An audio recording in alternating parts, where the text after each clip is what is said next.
bienvenue à toutes et à tous sur Setcom TV. Ravi de vous accueillir pour ce nouveau magazine. C'est déjà le numéro 30. On en est très fiers d'accueillir l'un des gardiens des temples, celui de Créteil, Mickaël Robin. Mon cher Mickaël, ravi de t'accueillir et bonjour, bienvenue à toi. Bonjour, merci, ravi d'être là également. Merci de te rendre aussi disponible. On est toujours très satisfait de rencontrer des acteurs de Lidl Star League qui nous font vibrer, qui nous ont fait vibrer, qui nous font toujours vibrer. Alors des fois, tu me fais vibrer, mais souvent quand tu joues contre nous à Nancy, donc je vivre un petit peu différemment. En tout cas, très très bon gardien. On ne te présente plus. Je vais quand même, pour ceux qui se connectent sur nos émissions, faire un petit récap. Tu es né au 28 mai, c'est une bonne date, hein, le mois de mai 85, à Strasbourg. Donc tu es proche de chez nous dans le Grand Est. Tu es actuellement gardien de Créteil depuis la saison 2016-2017. Hein. N'hésite pas à me couper, hein, gardien du Temple. Tu es passé par les clubs de Célestat, Chambéry, Montpellier, Barcelone. J'en ai redécouvert sur ta bio hier. Cesson-Rennes et donc arrivé à Créteil en 2016. Pas d'erreur, tout est bon? C'est bon. Bon, jusque-là, Wikipédia m'a bien aidé, donc je me suis mis comme il faut. On reviendra après sur ta carrière et un petit peu également les titres que tu as eus et tout ce parcours-là. On t'accueille comme il se faut, comme il se doit dans cette sport. Comment vas-tu? Comment se passe cette période assez compliquée pour la vie d'un sportif de haut niveau avec le Covid, les compétitions? Déjà, à titre personnel, tu es plutôt en forme? Tout va bien? Oui, tout va bien. Alors déjà, dans un premier temps, on va pas forcément se plaindre par rapport à beaucoup de Français et de Françaises. Forcément, nous, on a notre emploi, on s'entraîne tous les jours, la compétition a repris, donc voilà, faut savoir Vous prendre pouvez déjà un jouer? petit peu. On peut jouer. Donc après, effectivement, c'est du huis clos, beaucoup de matchs reportés, donc on a eu des semaines et des semaines d'entraînement sans match. C'est pas forcément ce qu'on aime, hein. Nous, ce qu'on aime, c'est jouer. Maintenant, c'est comme ça, on s'adapte et puis on va essayer d'aller au bout de cette Est-ce saison-là. que vous avez rejoué contre Istres dimanche là et ça faisait un mois que vous n'aviez pas eu de compétition, hein. C'est ça. Donc des fois, pour le rythme, c'est dur, hein. Toi qui as connu des enchaînements de matchs tous les 3 jours, ça doit être un peu compliqué par moment pour se mettre dedans et physiquement et mentalement, quoi. Oui, oui, ça a été totalement le cas hier, puisque hier, on passe à côté de notre match. À aucun moment, on a réussi à se mettre dans le rythme Ouais. et surtout mentalement, je dirais. Par rapport à une équipe 10 qui avait joué notamment Nîmes récemment, qui était un peu plus dans le rythme aussi. Et forcément, ça joue. On en reparlera également tout à l'heure sur cette saison bien particulière. Peux-tu nous présenter, Mickaël, ton parcours de jeune handballeur, alors, où tu étais apparemment poussé naturellement par des parents qui étaient très impliqués dans le handball et un grand frère aussi. Donc, ça jouait du côté de Strasbourg, je crois, ou un C'est club à ça, oui, côté, c'est hein? ça. Donc, je suis né à Strasbourg. Mon frère, qui a 3 ans de plus que moi, est allé assez rapidement au handball. Mes parents en ont fait tous les deux. D'accord? Moi, je me rappelle que vers 4 5 ans, j'avais plutôt envie de faire du foot et j'avais pas forcément envie d'aller en handball. Et puis, mes parents m'y ont presque forcé. Et au D'accord. final, j'ai pris très rapidement le virus. On les en remercie d'ailleurs aujourd'hui, hein, si on peut faire un petit coucou à la famille. C'est vrai que je suis pas mécontent, ouais, je leur fais un coucou aussi. Et puis j'ai fait toutes mes jeunes années de handballeur dans un petit club de la banlieue de Strasbourg qui s'appelait la SP Neuf, donc la Sportif Neuf. D'accord? À Euh, côté de j'y ai Strasbourg, joué, pour ceux qui connaissent, hein. oui, c'est ça. J'y ai joué jusqu'à une année de senior en N3 où j'avais 15 ans. Puis D'accord. j'ai intégré le centre de formation de Célestat. À 16 ans, c'est ça? Ou À 16 l'année ans. de. Et Ouais. là, j'ai eu beaucoup de chance puisque dès ma première année à Célestat, j'ai fait seulement une demi-saison en National 2 avec l'équipe réserve. Hmm. Et j'ai fait tous les matchs retour avec l'équipe professionnelle. Et tu étais à côté d'un très bon gardien, à l'époque l'un des meilleurs du monde, si je ne m'abuse, qui était Igor Tchoutmak, qui t'a transmis beaucoup de bonnes choses, hein, si j'ai bien Oui, suivi. exactement. Je regarde un très bon souvenir parce qu'il m'a vraiment pris sous son aile.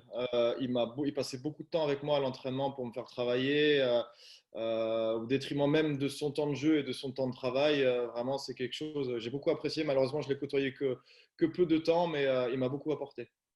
Donc c'est important, c'est des belles rencontres. Donc Célesta, arrivé, tu as rapidement joué. Donc à l'époque, c'était déjà la D1 à Célesta ou Oui, c'était c'est ça. Oui. ouais, Oui. directement, ouais, parce que Célesta était très longtemps, on les connaît bien, c'est un club ami voisin aussi. Oui. Donc Célesta, combien de saisons? J'ai fait, si je me trompe pas, Je le sais, mais 7 saisons. 7 7 saisons, saisons, c'est ça. d'accord. Oui, c'est ça.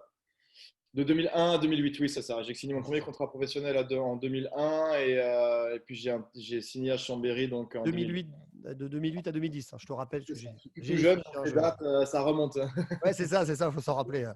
Donc Chambéry, gros club. Rappelons aussi à l'époque, parce qu'aujourd'hui, les gens qui suivent la D1, les Lidl Star League, à l'époque, je le dis souvent, alors tu as côtoyé cette équipe et y as joué. À l'époque, on disait souvent que le handball se jouait à 7 et qu'à la fin, c'est Montpellier qui gagnait.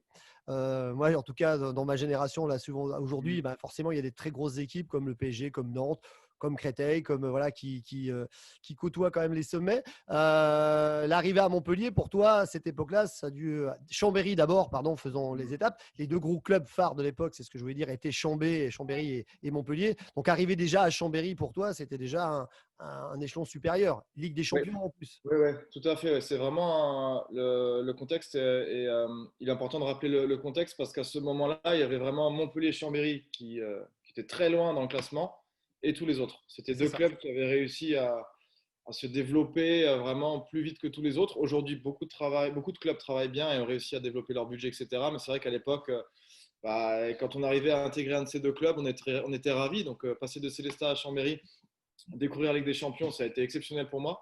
Les 2 années que j'ai fait à Chambéry de 2008 à 2010, c'était vraiment exceptionnel sportivement. C'est peut-être dans mes souvenirs mes meilleures années. Si, bon, il y a pas mal de choses, mais c'est peut-être certains de mes meilleurs moments. Et puis quand on est à Chambéry et que Montpellier vous contacte, on refuse pas parce qu'en fait, on passe son temps à perdre contre Montpellier à ce moment-là. Ouais, c'est vrai en plus. Et voilà, j'ai sauté sur l'occasion. Donc de 2010 à 2014, j'ai joué à Montpellier. Oui. C'est ça. Et tu as fait une pige à Barcelone, le grand club du Barça, pendant 3-4 mois, je crois, c'est ça, février à juin. Moi, sur tous les matchs retour, en fait. Ouais. D'accord, d'accord. Ouais. Comme joker médical à l'époque, parce que tu as eu quelques blessures aussi qui t'ont un petit peu embêté, il faut le dire, hein, c'est la vie d'un sportif de haut niveau. Et du coup, tu étais à l'époque troisième gardien, si je ne m'abuse. C'est ça. Et à ce moment-là, tu t'es proposé comme joker médical. Enfin, Barcelone cherchait. Et ça C'est devait être ça. aussi une sacrée expérience de partir à Barcelone jouer là-bas dans ces grosses équipes, quoi. Très Ouais, grosses équipes. Montpellier, c'est c'était bien costaud, mais un très bon moment. À ce moment-là, à Montpellier, on était trois gardiens professionnels, donc Thierry Omeyer, Arnaud Siffer et moi. hmm, La paire fonctionnait très bien, Thierry et Arnaud. Moi, j'étais blessé sur toute la première partie de saison. ouais, c'est Et ça, il faut puis, le sur les rappeler. matchs retour, il était évident que l'ordre n'allait pas être renversé. Donc, Barcelone, à ce moment-là, cherchait un gardien. Et puis, ça s'est fait très rapidement. En 48 heures, avec mon D'accord. agent, on a monté dans la voiture et puis on est là-bas et ça s'est fait, quoi. D'accord. Donc, l'esprit sportif et puis la ville devait être sympa aussi à côtoyer sur ces mois-là, quoi. C'est une belle C'est expérience. c'est ma plus belle expérience, tant en qualité de vie sportive. Voilà, c'est l'Espagne. Il y a quelque chose de différent par rapport à la France. Les gens ne Ouais, sont pas stressés, il fait beau. Voilà, c'est un mode de vie totalement différent, très appréciable. tout à fait. Je pense que ça doit être de bons souvenirs. Ensuite, retour en France, c'est son Rennes, Métropole Handball, 2014-2016, c'est ça? Mhm, tout à fait. Également de belles années, parce qu'en plus, en parallèle, j'oriente mon projet un petit peu vers ma reconversion. J'intègre une école de kiné à Rennes. D'accord. Pour autant, je comptais pas négliger le côté sportif parce que j'avais 30 ans, je me sentais bien, en pleine forme, je me sentais fort, je me sentais bien physiquement. Deux belles années, vraiment, je en garde de très bons souvenirs parce qu'on était vraiment la petite équipe je crois que on était l'avant-dernier budget. D'accord. Et puis on finit aux portes de la Coupe d'Europe, septième deux fois, avec un bilan sur la première saison à domicile où on perd uniquement contre Paris. On Mhm. arrive à accrocher Montpellier, match nul, on gagne toutes les autres équipes. J'ai beaucoup aimé ce côté-là. C'est de très bons souvenirs. De belles rencontres aussi. Une équipe de joueurs vraiment très conquérants, très combatifs. Tout ce que j'aime en fait dans le handball. Des gens qui se livrent à 200%, qui sont généreux. J'avais beaucoup de respect pour eux parce qu'on avait très peu de moyens à ce moment-là à Cesson. Et pour autant, ils étaient très très professionnels. À chaque entraînement, ils donnaient le maximum. Vraiment de très bons souvenirs. Comme quoi, l'argent n'achète pas le sport, et tant mieux, hein, parce que c'est aussi important de rappeler certaines valeurs, certains budgets peuvent exploser, mais c'est pas pour ça que des fois, normalement, on est censé avoir les meilleurs joueurs, mais après, il faut quand même que ça prenne. Et ensuite, Créteil, mais j'ai lu dans justement ta bio que Créteil t'avait déjà sollicité dans la période de Célestat au début, je crois. Ah Donc, oui, c'est vrai, c'est c'était vrai. pas là. Je Euh, suis là pour te rappeler de bons souvenirs, mon cher C'est Michael. vrai, effectivement, parce que ouais, ça remonte. Oui, c'est peut-être un club qui me suivait. Effectivement, l'opportunité de Créteil est arrivée. Je l'ai saisie et puis ça m'a permis de continuer également mon cursus de formation en kiné sur une école parisienne. Et voilà, donc aujourd'hui, c'est déjà la cinquième année à Créteil. Et ça se passe plutôt bien. Il Il y a eu paraît des que hauts et des bas. Il y a eu un gros bas quand même avec la descente en D2. Ça a été très oui, difficile. Voilà. Après, la dynamique est en train de changer. C'est pas évident pour un club comme Créteil aujourd'hui, parce que les budgets sont. Il y a Oui, des oui, c'est écarts sûr. tellement énormes, mais bon, on essaye de se battre. Vous faites plutôt bien. Après, on va revenir sur cette saison. Et puis, on m'a laissé dire que l'entraîneur des gardiens, un certain Dragan, était plutôt pas mal et t'entourait bien. Je le salue puisque c'est grâce à lui qu'on est là au micro. Et ça me fait aussi plaisir de retrouver des amis qui nous suivent, qui nous accompagnent, qui trouvent que les petites émissions qu'on fait sont plutôt sympas et qui nous aident à pouvoir rencontrer des gens comme toi, même si on s'est déjà croisés sur les terrains. En tout cas, je le remercie, Dragan, et je fais un petit coucou également à Armel. Voilà, c'est fait. Pour revenir un petit peu sur tes meilleurs souvenirs, si on avait deux qu'on sortirait du lot, les deux meilleurs souvenirs en tant que Ouais, sportif. il y en a deux qui sortent du lot. Je dirais à Montpellier en 2013, un des titres qui était vraiment magnifique, c'était la Coupe de France contre le grand PSG. C'était Oui, une année où on était l'équipe en reconstruction et face à l'ogre parisien, on n'avait pas beaucoup de chance. vous étiez Et vraiment outsider et vous renversez la et vapeur. puis on arrive à les dominer complètement. Voilà, j'ai eu de la chance, j'ai gagné beaucoup de titres. C'est vrai qu'aujourd'hui, quand tu fais du sport du haut niveau, c'est pour ça qu'on joue, c'est pour gagner des titres. Mais c'est vrai que celui-là, il a une saveur particulière. Et puis le deuxième meilleur souvenir, c'est mon passage à Barcelone.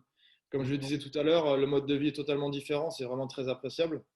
Mais au-delà de ça, ce mastodonte qui est le FC Barcelone, qui est un club énorme, structuré, donc de découvrir ça, c'était génial.